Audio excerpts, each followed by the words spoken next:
আমার ভাইয়েরা, আল্লাহ রাব্বুল আলামিন বলছেন, ইয়া আইয়ুহাল্লাযীনা আমানু কুতিবা আলাইকুমুস সিয়াম কামা কুতিবা আলাল্লাযীনা মিন ক্বাবলিকুম লাআল্লাকুম তাত্তাকুন। জোরে বলুন আল্লাহু আকবার। আল্লাহ রাব্বুল আলামিন ডাক দিচ্ছেন, ইয়া আইয়ুহাল্লাযীনা আমানু, ওহে ঈমানদারগণ। আল্লাহ পাক ডাক দিয়েছেন কিন্তু মুসলমানদেরকে নয়, আল্লাহ পাক ডাক দিয়েছেন ঈমানদারদেরকে। কাদেরকে ডাক দিয়েছেন? ঈমানদারদেরকে ডাক দিয়েছেন। তার মানে বোঝা গেল মুসলমান হইলেই ঈমানদার হওয়া যায় না। ঠিক কি না জোরে বলেন?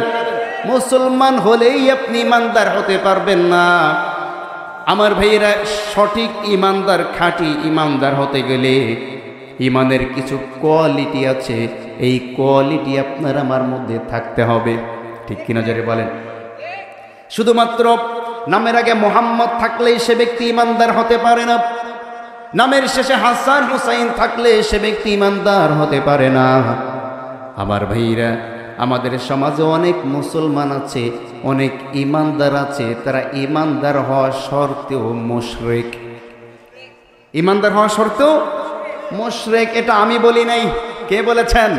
আল্লাহ পাক রব্বুল আলামিন সূরাতুল ইউসুফের 106 নম্বর আয়াতে বলছেন, ওমা ইউমিনু আকসারুহুম বিল্লাহি ইল্লা ওয়া আনতুম মুশরিকুন। জোরে বলুন আল্লাহু আকবার। ওমা ইউমিনু আকসারুহুম বিল্লাহ, অধিকাংশ মানুষ আল্লাহ পাক রব্বুল আলামিনের উপরে ঈমান আনে, ঈমান আনার দাবি তারা করে ফেলে। ঈমান আনে ঠিকই, কিন্তু ঈমানের মধ্যে তারা আল্লাহ পাক রব্বুল আলামিনের সাথে শিরকি করে। বলে নাউজুবিল্লাহ। কেমনে আপনি আল্লাহর সাথে শিরিক করলেন? খুব ভালো করে বুঝতে হবে। মসজিদের মধ্যে গিয়ে আল্লাহর সামনে দাঁড়িয়ে পড়ছেন, ইয়াকা না'বুদু, কেবলমাত্র আপনার ইবাদত করি, ওয়া ইয়াকা নাস্তাঈন, কেবলমাত্র আপনার কাছেই সাহায্য চাই।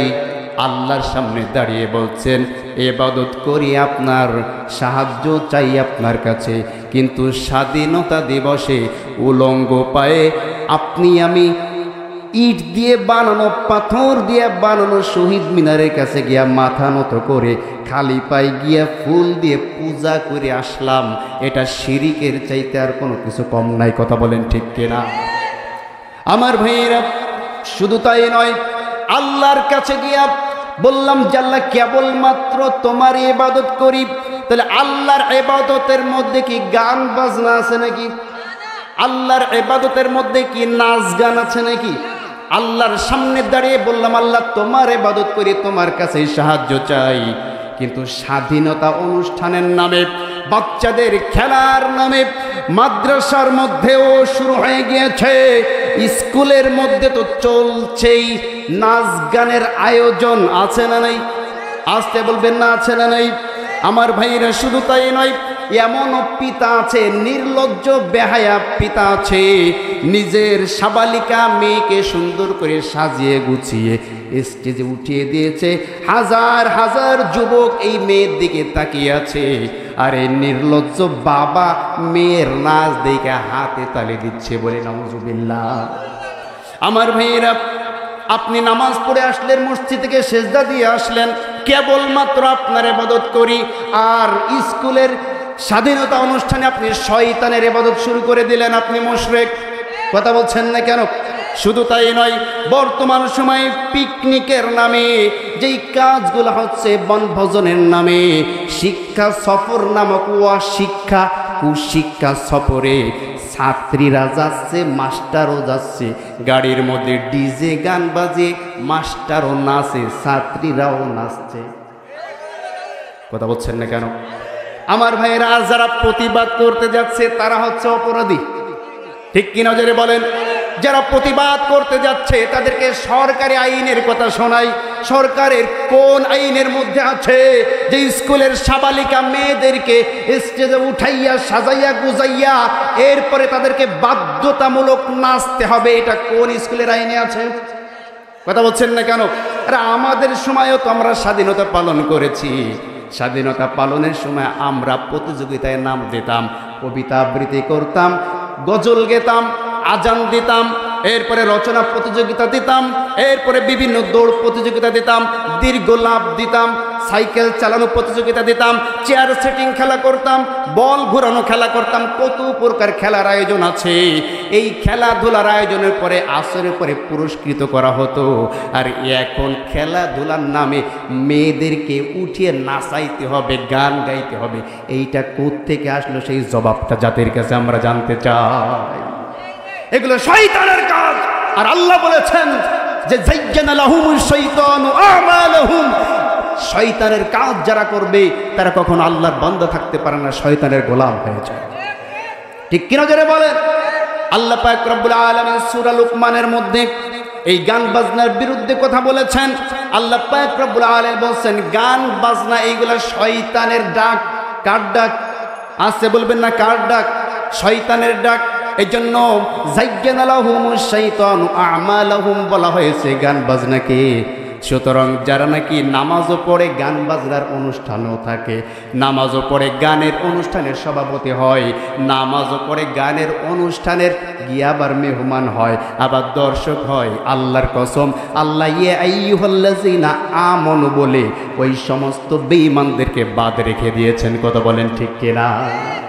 আপনি মনে করছেন আল্লাহ আমাকে ডাক দেয়, রোজার মাস আসছে, একেবারে আজি সাহেব রোজা রাখবো, সারাদিন না খেয়ে থাকবো, ইফতারি করবো, সেহরি করবো, আল্লাহ জান্নাত আমাকে ছাড়া দেবে কেন? কথা বলছেন না কেন? আপনি রোজার একদিন আগেও ড্যান্স করলেন, গান বাজনা করলেন, ইমানদারের খাতার থেকে নাম কেটে দিয়ে আসলেন, মাঝখানে এসে রোজা রাখলেন, চান রাত্রে আবারও ডেস্ক বাজিয়ে গান বাজনা শুরু করে দিলেন। আপনি কি সাতার ইমানদার? কথা বলছেন না কেন? এজন্য আল্লাহ পাক রব্বুল আলামিন বলেন ওয়া মিনান নাস মান ইয়াকুলু আমান্না বিল্লাহি ওয়া বিল ইয়াউমিল আখির ওয়া মা হুম বিমুমিনিন। জোরে বলুন আল্লাহু আকবার। মানুষের মধ্যে কিছু মানুষ এমন আছে মান ইয়াকুলু, যারা বলে আমরা ঈমানদার, যারা বলে নিজেদেরকে স্বীকৃতি দেয় আমান্না বিল্লাহ, আমরা আল্লাহর উপরে ঈমান এনেছি, অবিল ইয়াউমিল আখির, আমরা আখিরাতের প্রতি ঈমান এনেছি। আল্লাহ নিজে বলছেন ওয়া মা হুম বিমুমিনিন, এরা যতই দাবি করুক ঈমানদার, এরা আসলে ঈমানদার হতে পারে নাই। ঠিক কি না? ঈমানদার হতে হলে একনিষ্ঠভাবে শয়তানের সমস্ত কর্মকাণ্ড বাদ দিয়ে কেবলমাত্র আল্লাহকে খুশি করার জন্য চেষ্টা করতে হবে। ঠিক কি না? এবার আপনি দেখেন ঈমানদারের কাতারে যদি আপনি থাকেন তাহলে আপনার জন্য এই আলোচনা। আর যদি আপনি ওই গান বাজনা পছন্দ হয়ে থাকে, শয়তানের কর্মসূচি আপনার ভালো লেগে থাকে, বেপরদা আপনার কাছে ভালো লেগে থাকে, আল্লাহর কসম করে বসি এই আলোচনা আপনার জন্য না। ঠিক কি না?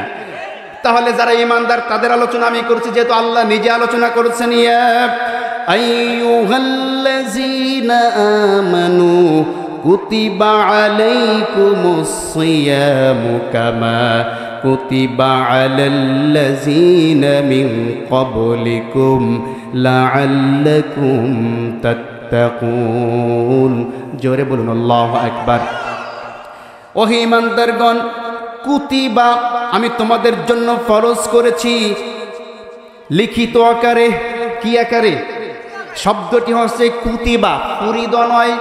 ফুরিদ মানে ফরজ করা, আর কুতিবাও মানে ফরজ করা। দুই ফরজ কিন্তু একরকম নয়।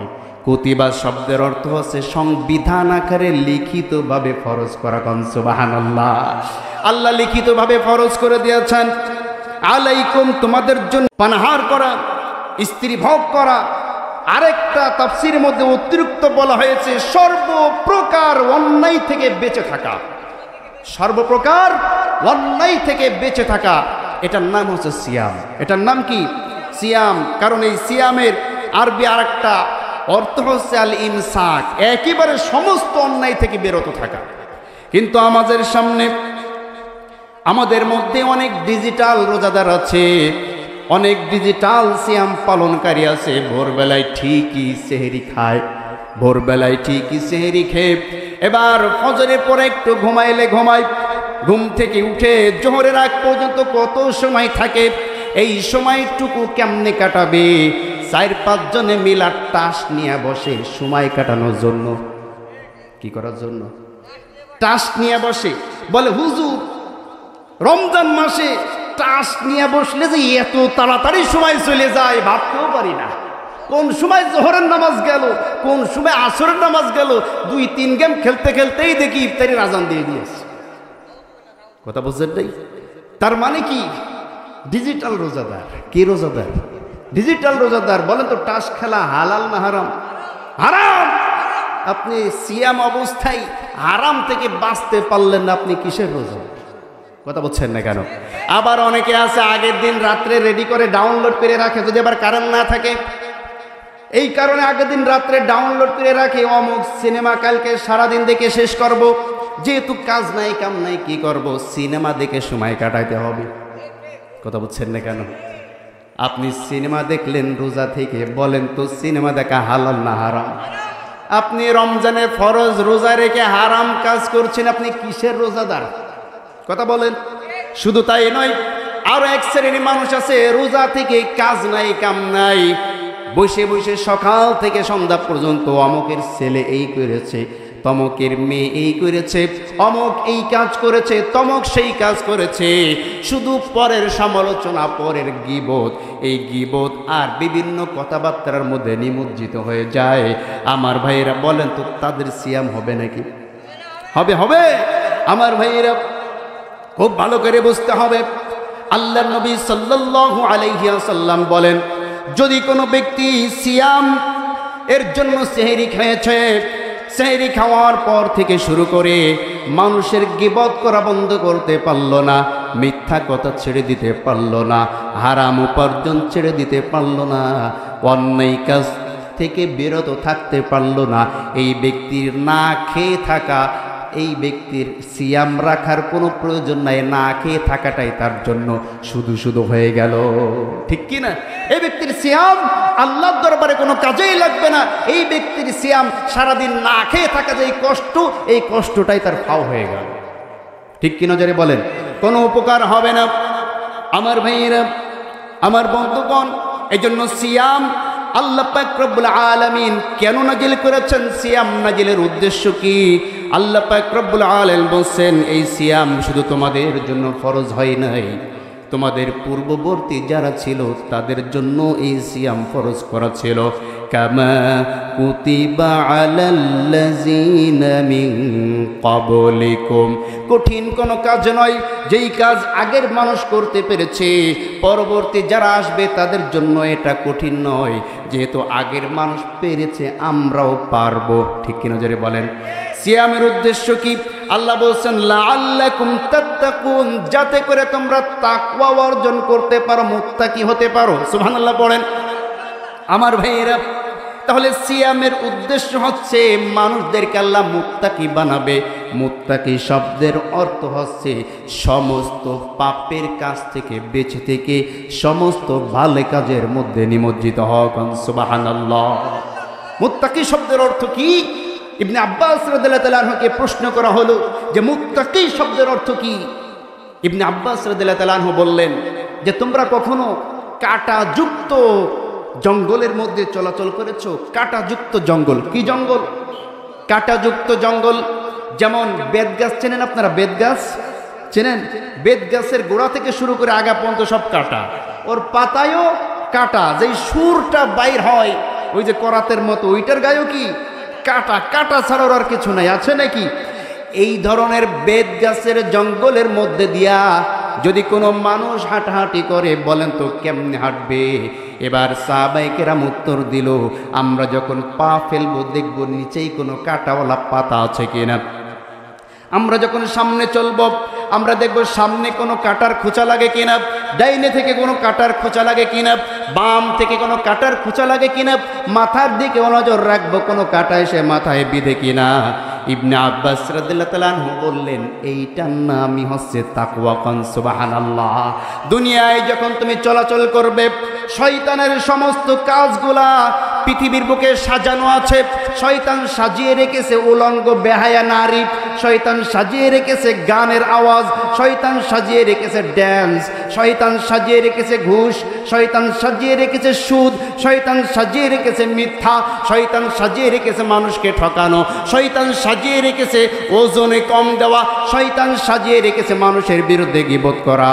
এভাবে করে হাজার হাজার অপরাধমূলক কর্মকাণ্ড শয়তান সাজিয়ে রেখে দিয়েছে। আমার বান্দারা, আমার উম্মতেরা, এই শয়তানের সাজানো গোছানো অপরাধমূলক কাজ থেকে তেমনি বাঁচতে হবে যেমনি কাঁটাদার জঙ্গল থেকে তোমরা বেঁচে থাকো। এইটার নামই হচ্ছে তাকওয়া অবলম্বন করা। কান সুবহানাল্লাহ। আমার ভাইরা, তার মানে এক কথাই সিয়ামের উদ্দেশ্য হচ্ছে, সিয়ামের মাস যখন এসে গিয়েছে, সিয়ামের মাসে যেমনি সামনে পানি থাকলে পিপাসা আছে, আপনি পানি পান করছেন না, পেটে ক্ষুধা আছে, সামনে খাবার আছে, আপনি খাবার খাচ্ছেন না, ঠিক তেমনিভাবে ঘরের মধ্যে সুন্দরী স্ত্রী আছে, আপনার যৌন তাড়না আছে, আপনি তার কাছে যাচ্ছেন না, এই যে নিজেকে সংযোজন করলেন, এটা হচ্ছে আপনার আমার জন্য কঠিন একটা শিক্ষা, একটা ট্রেনিং। সামনে খাবার থাকার পরও ক্ষুধা আছে, পেটে খাবার খাচ্ছেন না, তার মানে সামনে অপরাধ করার সুযোগ আছে, কিন্তু আল্লাহর হুকুম নাই, আল্লাহ নিষেধ আছে, আপনি এই অপরাধগুলো করছেন না। ঠিক কি নজরে বলেন? সামনে মিথ্যা বলার সুযোগ আছে, কিন্তু আল্লাহ খুশি হবে বলে আপনি মিথ্যা বলছেন না।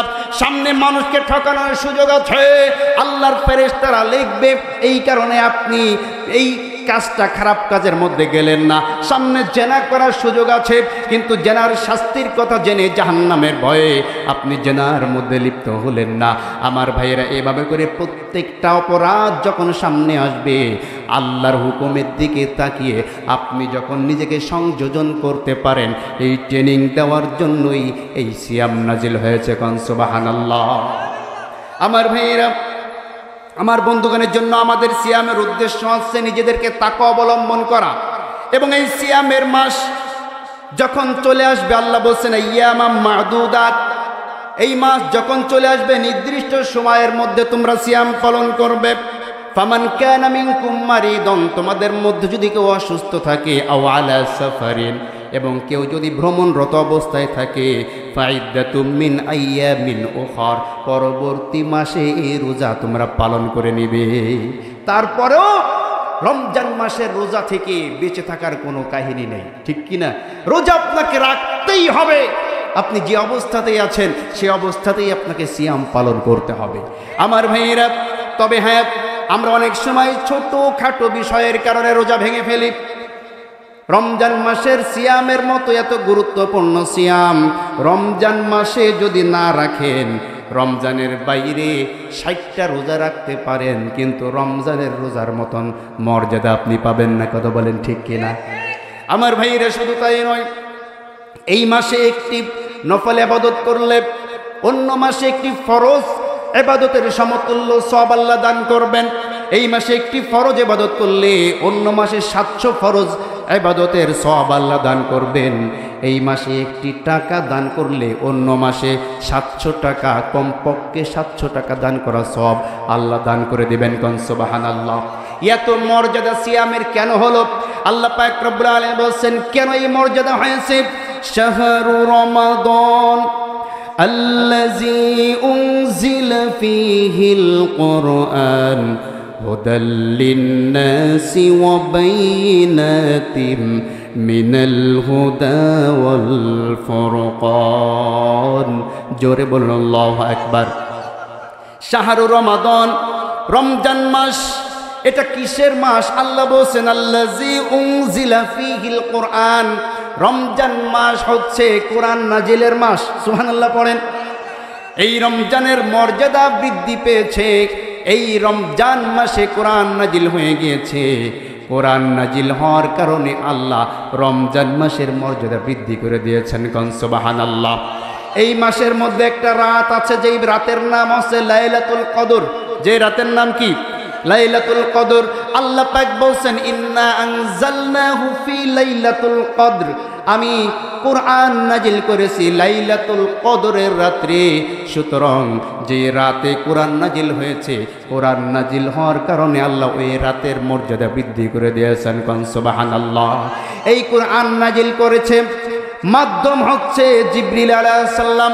আল্লাহ বলেন নাযালা বিহির রূহুল আমিন আলা কলবিকা লিতাকুনা মিনাল মুনজারিন।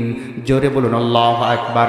এই কোরআন আমার কাছ থেকে নিয়ে এসেছে আমার সম্মানিত ফেরেশতা জিবরিল। জিবরিল আলাইহিস সালাম কোরআন বহন করার কারণে জিবরিলের মর্যাদা আল্লাহ বৃদ্ধি করে দিয়েছেন। এই কোরআন নাজিল হয়েছে জনাবে মুহাম্মদ রাসূলুল্লাহ সাল্লাল্লাহু আলাইহি ওয়াসাল্লামের উপরে। মুহাম্মদ সাল্লাল্লাহু আলাইহি ওয়াসাল্লামের উপরে কোরআন নাজিল হওয়ার কারণে কোরআনের মাধ্যমে আল্লাহ মুহাম্মদ সাল্লাল্লাহু আলাইহি ওয়াসাল্লামের মর্যাদা সমস্ত নবী রাসূলদের চাইতেও বৃদ্ধি করে দিয়েছেন। কোন সুবহানাল্লাহ। শুধু তাই নয়, এই কোরআন যদি কোনো পাত্রের উপরে রাখা হয়, এই পাত্রটার দাম আল্লাহ বাড়িয়ে দেন। ঠিক কিনা জোরে বলেন? এই কোরআন কোনো কাপড় দিয়ে পেঁচাইলে ওই কাপড়ের টুকরাটার মর্যাদা বৃদ্ধি পেয়ে যায়। এই কোরআন যদি কোনো মানুষের অন্তরে ধারণ করা হয়, ওই মানুষের মর্যাদাও আল্লাহ পাক রব্বুল আলামিন বৃদ্ধি করে দেন। কোন সুবহানাল্লাহ। আমার ভাইরা, কোরআন মানুষকে হিরো বানিয়ে দেয় জিরো থেকে। জিরো থেকে যদি আপনি হিরো হতে চান, কোরআনের সংস্পর্শে চলে আসুন। এই পৃথিবীর বুকে আল্লাহ পাক রব্বুল আলামিন একজন মানুষকে আমাদের জন্য উপমা দিয়েছেন।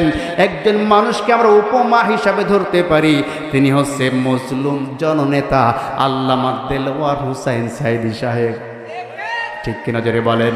কুরআনুল কারীমের নিখুঁত তাফসীর করার জন্য, কুরআনুল কারীম দিয়া কথা বলার কারণে আল্লাহ পাক রব্বুল আলামিন এই বাংলাদেশ সহ সারা বিশ্বে তাকে এমন সম্মান, এমন মর্যাদার স্থান দান করেছিলেন যে গোটা বিশ্বের মধ্যে অল্প কয়েকজন আলেম কাবা ঘরের মধ্যে সরাসরি ঢোকার চান্স পেতেন। তার মধ্যে একজন ছিলেন আল্লামা সাইদি সাহেব। কথা বলেন ঠিক কিনা? আমার ভাইরা, এই জন্য আমরাও যদি কোরআনের সংস্পর্শে আসতে পারি, কোরআনের আইনগুলো যদি আমরা মেনে নিতে পারি, নিজেদের দেহের মধ্যে কোরআনের আইন প্রতিষ্ঠিত করতে পারি, নিজেদের পরিবারের মধ্যে যদি কোরআনের আইনগুলোকে বসাইতে পারি, নিজের সমাজের মধ্যে কোরআনের আইন যদি আমরা বাস্তবায়ন করতে পারি, নিজের রাষ্ট্রের অবকাঠামোর মধ্যে কোরআনের সংবিধানটা যদি আমরা বসাইতে পারি, আল্লাহ পাক রব্বুল আলামিন কোরআন দিয়ে রাষ্ট্র চালানোর জন্য এই রাষ্ট্রকে গোটা বিশ্বের মধ্যে একটা মডেল বানিয়ে দিবেন। কোরআন দিয়ে সমাজ চালানোর জন্য আপনার সমাজকে আল্লাহ মডেল গ্রাম হিসাবে তৈরি করে দিবেন। কোরআন দিয়ে পরিবার চালানোর জন্য আপনার পরিবারকে আল্লাহ পাক ওই এলাকার মডেল পরিবার হিসাবে ঘোষণা করে দিবেন। আর কোরআন দিয়ে নিজের জীবনটাকে বাস্তবায়ন করার জন্য আরশে আজিমে আল্লাহ পাক রব্বুল আলামিন যেমনি ভাবে আপনার মর্যাদা বাড়িয়ে দিবেন, এই দুনিয়ার বুকেও আপনার মর্যাদা আল্লাহ বৃদ্ধি করে দিবেন। কথা বলেন ঠিক কিনা? আমার ভাইয়েরা, আমার বন্ধুগণ, এই জন্য আল্লাহ পাক রব্বুল আলামিন বলেন শাহরু রমাদান আল্লাযী উনজিলা ফীহিল কুরআন হুদাল লিন-নাসি ওয়া বাইনাতিন মিনাল হুদা ওয়াল ফুরকান। জোরে বলুন আল্লাহু আকবার। আল্লাহ পাক রব্বুল আলামিন বলেন, এটা আমি কোরআন নাজিলের মাস তোমাদের সামনে আসছে। এই কোরআন আল্লাহ নাজিল করেছেন। কোরআন নাজিলের উদ্দেশ্য হচ্ছে হুদাল লিন-নাস, মানুষকে হেদায়েতের পথে চালানোর জন্য আল্লাহ কোরআন নাজিল করেছেন।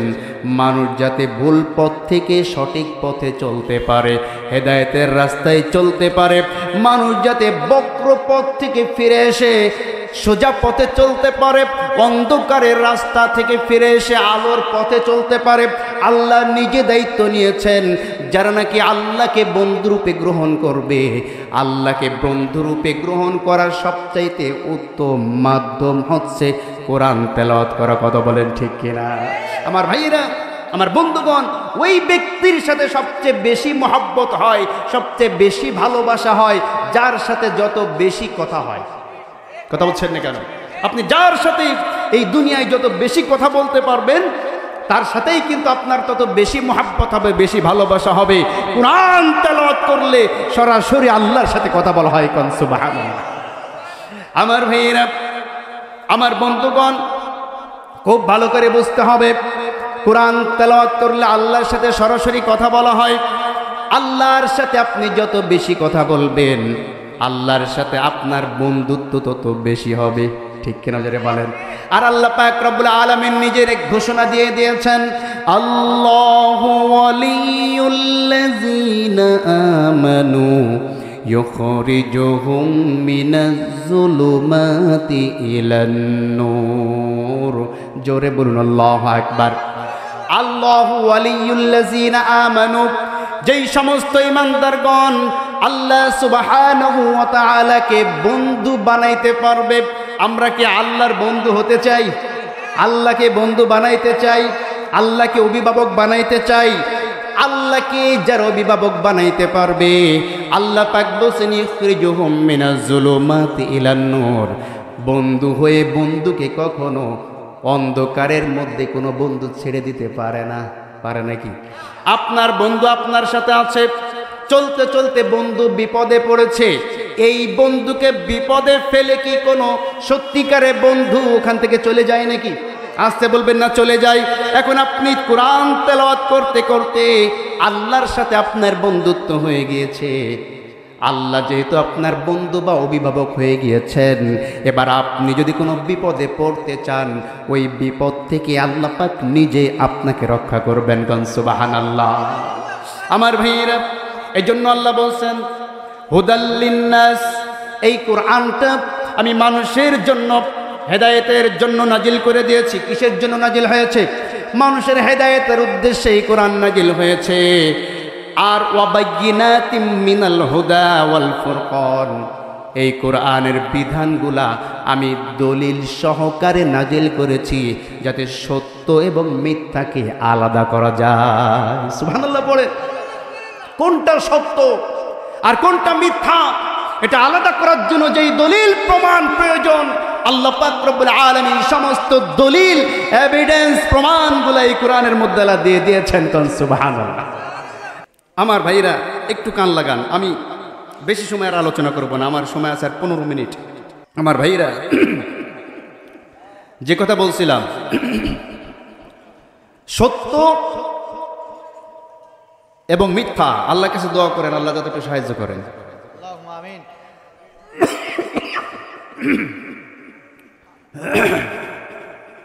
সত্য এবং মিথ্যা পার্থক্য করার জন্য আল্লাহ সুবহানাহু ওয়া তাআলা এই কোরআনের মধ্যে সমস্ত দলিল, সমস্ত এভিডেন্স সব কিছু আল্লাহ দিয়ে দিয়েছেন। বলে আলহামদুলিল্লাহ।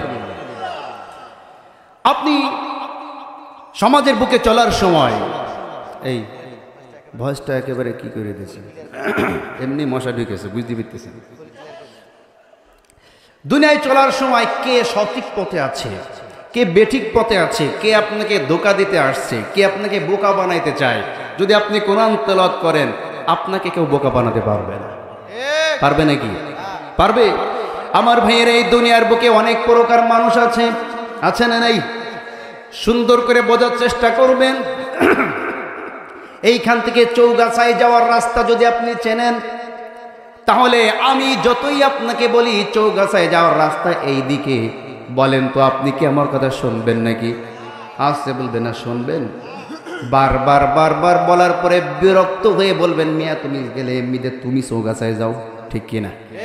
কিন্তু আপনি যদি চৌগাছার রাস্তা না চেনেন, আমি আপনাকে যদি বলি যে এই দিক দিয়ে চৌগাছায় যাওয়ার রাস্তা, যেহেতু আপনি পথ চিনেন না, জানেন না, আমার কথা বিশ্বাস করে আপনি যদি এই দিকে যান, বলেন তো চৌগাছায় যাবেন না সারসায় যাবেন?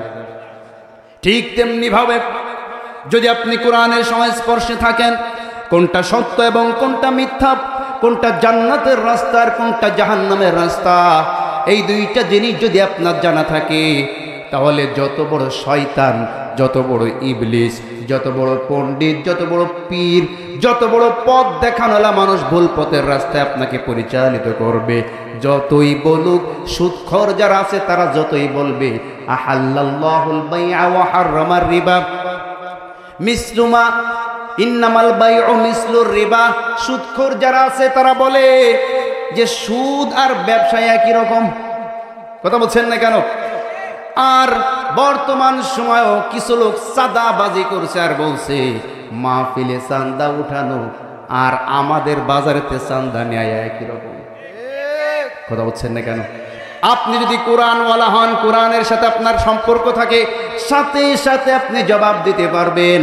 মাহফিলের চাঁদা দেওয়ার জন্য আল্লাহর রাস্তায় চাঁদা দেওয়ার জন্য আল্লাহ হুকুম দিয়েছেন ওয়া আনফিকু ফি সাবিলিল্লাহ।